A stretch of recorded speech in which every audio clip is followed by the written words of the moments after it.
Revelation chapter 12, verse 1. And there appeared a great wonder in heaven, a woman clothed with the sun and the moon under her feet, and upon her head a crown of 12 stars. And she, being with child, cried, travailing in birth, and pained to be delivered. And there appeared another wonder in heaven. Behold, a great red dragon, having 7 heads and 10 horns, and 7 crowns upon his heads. And his tail drew the third part of the stars of heaven, and did cast them to the earth. And the dragon stood before the woman, which was ready to be delivered, for to devour her child as soon as it was born. And she brought forth a man child, who was to rule all nations with a rod of iron, and her child was caught up unto God and to his throne. The backup scripture for, let's see, I'm going to go to, let's be patient because I got all this stuff lined up. Chapter 4 of, wait a minute, I'm sorry. It will be Isaiah chapter 11, verse 1, when it talks about the child being caught up with the rod to God and with the rod. And there shall come forth a rod out of the stem of Jesse, and a branch shall grow out of his roots. And we know that it was through King David that Jesus lineage to where he had to go into that family in order to come to the earth. Okay, and then I got this thing I have so many things. Okay, Isaiah chapter 9, verse 6 through 7. For unto us a child is born. It's talking about Jesus. So we know that that child that the woman was having was Jesus. For unto us is born, unto us a son is given, and the government shall be upon his shoulder, and his name shall be called Wonderful Counselor, the Mighty God, the Everlasting Father, and the Prince of Peace. And and it says there shall be no end upon whom it comes, of the increase of his government and peace there shall be no end upon the throne of David. I've heard that some people thought that this woman would be Mary because Jesus was born out of Mary. But this is spiritual and not physical yet. We're talking about spiritual because that woman is Israel. And I'm going to show a demonstration. I'm going to show a graph. So just hold on. Okay, so we're going back to, all right, so now Genesis chapter 37 verse 3 and 5, and then it'll be 8 through 11. And what I'm doing now is to show you who the moon is and the sun. Okay, now Israel loved Joseph more than all his children, because he was the son of his old age, and he made him a coat of many colors. And when his brethren saw that their father loved him more than all of his brethren, they hated him and could not speak peacefully unto him. And Joseph dreamed a dream, and he told it to his brothers, and they hated him even more. And then I'm going to go to 8. And his brethren said unto him, shall thou indeed reign over us? So I'm just going to try to prove something. Or shall thou indeed have dominion over us? And they hated him yet the more for his dreams and for his words for the second dream. And he dreamed yet another dream and told it to his brethren and said, behold, I have dreamed a dream more and more. Behold, the sun and the moon and the 11 stars, which are the brothers, made obeisance to me.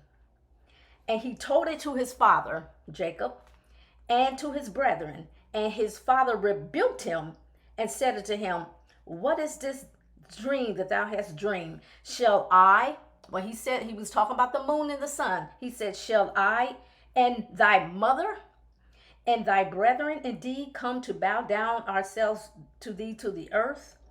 and his brethren envied him, but his father observed the same. Now we know that Leah and Rachel was his wives. Jacob had other children from concubines. You know, I guess he took them as wives, but Rachel was his principal wife. So he's when he was talking to Joseph, he said, "Thy mother." So he was not talking about his stepmother Leah. He said, "Shall I and thy mother?" So we know that that is Rachel. Now, speaking of Rachel, let's talk about Leah. This is her eyes. Leah had tender eyes, soft, caring, sympathy, gentle, affectionate. This is what tender means. Not rough or hard or cockeyed or cross-sided. Like she was not an ugly duckling. Now I heard a female talk about this on YouTube, saying that Leah was cockeyed. And if I'm not mistaken, she said something like, Google it. And let me tell you something about Google. A lot of things, the Google was found not true, and especially scriptural. Because a lot of the Google are people's opinion, because there's something that you can join and you can voice your opinion. Because I've done it before. It was dealing with something else. You know, you can answer something, but you have to sign in and things like that, and it went by that. But Leah was not an ugly duckling at all. And even if she was nice looking, and I believe that's so. Rachel was just more beautiful, who Jacob chose. But he loved Leah as well. But he loved Rachel more. And I went to school with a girl that had tender eyes. And it was like a puppy eyes, like you know, some guys say that they're deep set eyes or sexy eyes, or you know, I mean, let's get real. I mean, gentle, affectionate eyes, but not cockeyed. So I just wanted to address that while I'm talking about Rachel and Leah, because I wanted to show this diagram, this graph that I want to show you. The 12 tribes, the 12 stars represents all of the 12 sons. The son will be Jacob. That will be Israel. His name is Israel. And he's the covering. He's covering the tribe. The woman is Israel, but it generated from Jacob and Rachel. Principle, we know that the sons come from their handmaidens and things like that, but they're all grafted as one, being Jacob's sons. And as Jacob loved all of them, he's still seen Rachel as the principal. But according to the book of Genesis, the moon will be Rachel.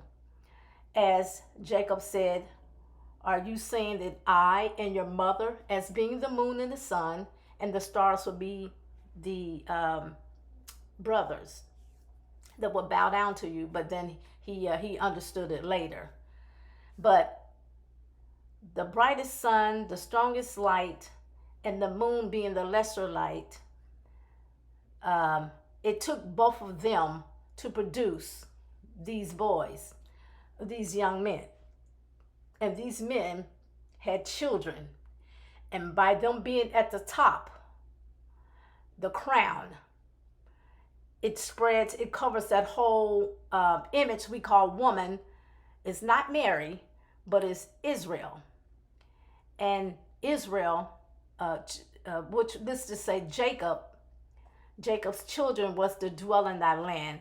It's not that it was a country. In the beginning, it was a place that God placed as a promise to Abraham. He promised Abraham through his, so Abraham had Isaac, Isaac had Jacob, and that's where the promise started.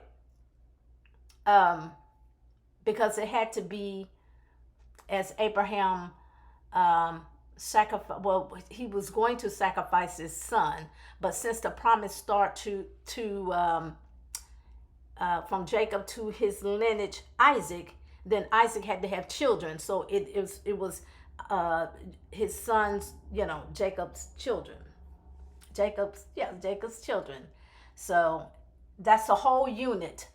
The woman is the result of the moon and the sun, which is right, her being a principal, both of them, and they made those sons, which in Jacob's heart, in Israel's heart, that was his principal wife, and that's where that come from. So they were taken to the wilderness from Egypt, because Egypt was a land, but the promised land was just a land with the children of Jacob.